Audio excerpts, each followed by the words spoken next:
Hello friends, welcome to nourishing vlogs. ഞാൻ ഇന്ന് കുട്ടികൾക്കൊക്കെ ഏറെ ഇഷ്ടപ്പെടുന്ന ഒരു പാസ്തയുടെ റെസിപ്പിയുമാണ് നിങ്ങളുടെ മുമ്പിൽ എത്തിയിരിക്കുന്നത്. നല്ല ക്രീമി ആയിട്ടുള്ള നല്ലൊരു പാസ്തയുടെ റെസിപ്പിയാണ്. വീഡിയോയിലേക്ക് പോകുന്നതിന് മുമ്പായിട്ട് എൻ്റെ ചാനൽ സബ്സ്ക്രൈബ് ചെയ്യാത്തവരുണ്ടെങ്കിൽ ഒന്ന് സബ്സ്ക്രൈബ് ചെയ്ത് സപ്പോർട്ട് ചെയ്യണേ. അതുപോലെ അടുത്തുള്ള ബെല്ലൈക്കൺ കൂടി മറക്കാതെ ഒന്ന് എനാബിൾ ചെയ്യണം.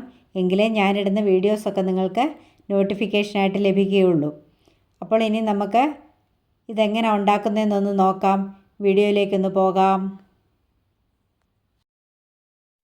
ഈ ഒരു പാക്കറ്റ് പാസ്തയാണ് ഞാനിവിടെ ഉണ്ടാക്കാൻ പോകുന്നത്.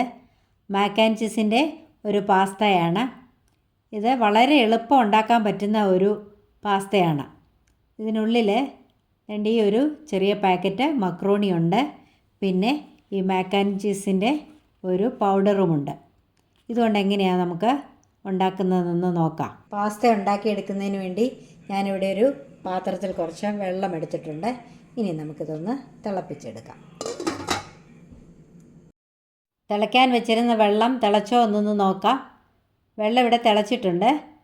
ഇനി നമുക്കിതിലേക്ക് നമ്മുടെ മക്രോണി ഇട്ട് കൊടുക്കാം.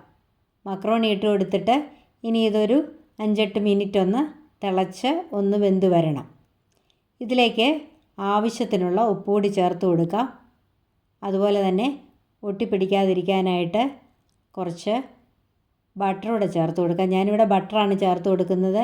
ഒലിവ് ഓയിലോ സൺഫ്ലവർ ഓയിലോ ഏതെങ്കിലും ഓയിൽ ചേർത്ത് കൊടുത്താലും മതി. ഇതൊന്ന് ഇളക്കി കൊടുക്കാം. എന്നിട്ട് അടച്ചു വെച്ച് നമുക്ക് ഒന്ന് വേവിച്ചെടുക്കാം. നമുക്കിത് വെന്തോന്നൊന്ന് തുറന്ന് നോക്കാം. വെന്തിട്ടില്ല, കുറച്ചുകൂടെ ഒന്ന് ആകണം. ഇനി നമുക്ക് ഒന്നുകൂടെ ഒന്ന് അടച്ചു വെക്കാം. വെന്തോ നമുക്ക് ഒന്നുകൂടെ ഒന്ന് നോക്കാം. ഇതിവിടെ കണ്ടോ, വെന്തിട്ടുണ്ട്.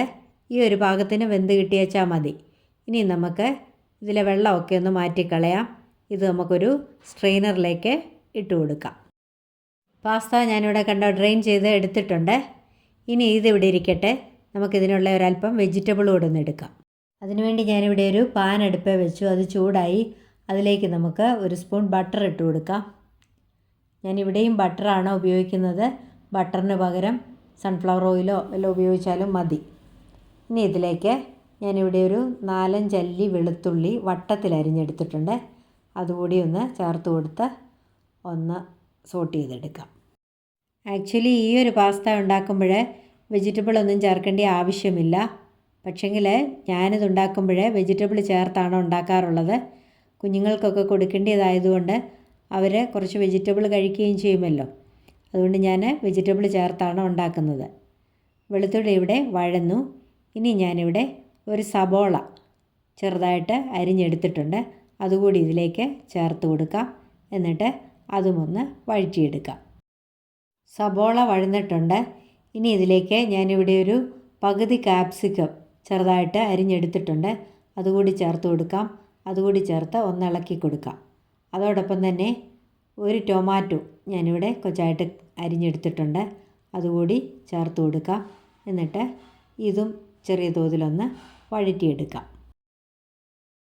ഇനി ഞാനിവിടെ ഒരു ക്യാരറ്റ് അരിഞ്ഞെടുത്തിട്ടുണ്ട്. അതുകൂടി ഇതിലേക്ക് ചേർത്ത് കൊടുക്കാം. എന്നിട്ട് അതും ഒന്ന് ഇളക്കി കൊടുക്കാം. ഈ വെജിറ്റബിൾസ് ഒന്നും ഒരുപാട് അങ്ങ് വഴലേണ്ട ആവശ്യമില്ല. ഇനി ഇതിലേക്ക് ആവശ്യത്തിനുള്ള ഉപ്പ് കൂടി ചേർത്ത് കൊടുക്കാം. എന്നിട്ട് വീണ്ടും നന്നായിട്ടൊന്നുകൂടി ഒന്ന് ഇളക്കി കൊടുക്കാം. ഇത് നല്ല ടേസ്റ്റി ആയിട്ടുള്ള ഒരു പാസ്തയുടെ റെസിപ്പിയാണ്. അതുപോലെ കുഞ്ഞുങ്ങൾക്കൊക്കെ ഇത് നന്നായിട്ട് ഇഷ്ടപ്പെടുന്നതാണ്. അതുപോലെ വളരെ ഈസി ആയിട്ട് ഉണ്ടാക്കാനും പറ്റുന്നതാണ്. ഈ വെജിറ്റബിളിന് ആവശ്യമായ പൊടികൾ കൂടെ നമുക്ക് ചേർത്ത് കൊടുക്കാം. ഞാനിവിടെ 1/2 ടീസ്പൂൺ കുരുമുളക് പൊടി ചേർത്ത് കൊടുക്കുന്നുണ്ട്. അതുപോലെ 1/2 ടീസ്പൂൺ ഗരം മസാല കൂടി ചേർത്ത് കൊടുക്കുന്നുണ്ട്. ഇത് ഈ വെജിറ്റബിളിന് വേണ്ടിയുള്ള പൊടികളാണ്. എരിവ് കൂടുതൽ വേണ്ടിയവർ കുരുമുളക് പൊടി ഒരല്പം കൂടെ ചേർത്ത് കൊടുക്കണം. ഇനി നന്നായിട്ടൊന്ന് ഇളക്കി കൊടുക്കാം. ഈ പൊടികളൊക്കെ ഈ വെജിറ്റബിളിലൊന്ന് പിടിച്ച് അതുകൂടെ നമുക്കൊന്ന് സോട്ട് ചെയ്തെടുക്കാം. വെജിറ്റബിളൊക്കെ ഇവിടെ ആവശ്യത്തിന് വഴന്നു. ഈ ഒരു പാകത്തിന് വഴന്നേച്ചാൽ മതി. ഇനി ഇതിലേക്ക് ഡ്രെയിൻ ചെയ്ത് വെച്ചിരിക്കുന്ന പാസ്ത കൂടി നമുക്ക് ചേർത്ത് കൊടുക്കാം. 1 കപ്പ് പാൽ കൂടി ചേർത്ത് കൊടുക്കാം. ഇനിയും ഇതിലേക്ക് മാക്ക് ആൻഡ് ചീസിൻ്റെ ആ പൗഡർ കൂടെ ചേർത്ത് കൊടുക്കാം. അതുപോലെ 1 ടേബിൾ സ്പൂൺ ബട്ടർ കൂടി ചേർത്ത് കൊടുക്കാം. ഇതെല്ലാം കൂടെ ചേർത്തിട്ട് നന്നായിട്ടൊന്ന് ഇളക്കി കൊടുക്കാം. ഇതിൻ്റെ ആ പൗഡർ എല്ലായിടത്തും ഒന്ന് ആകത്തക്ക രീതിയിൽ നന്നായിട്ടൊന്ന് മിക്സ് ചെയ്ത് കൊടുക്കാം.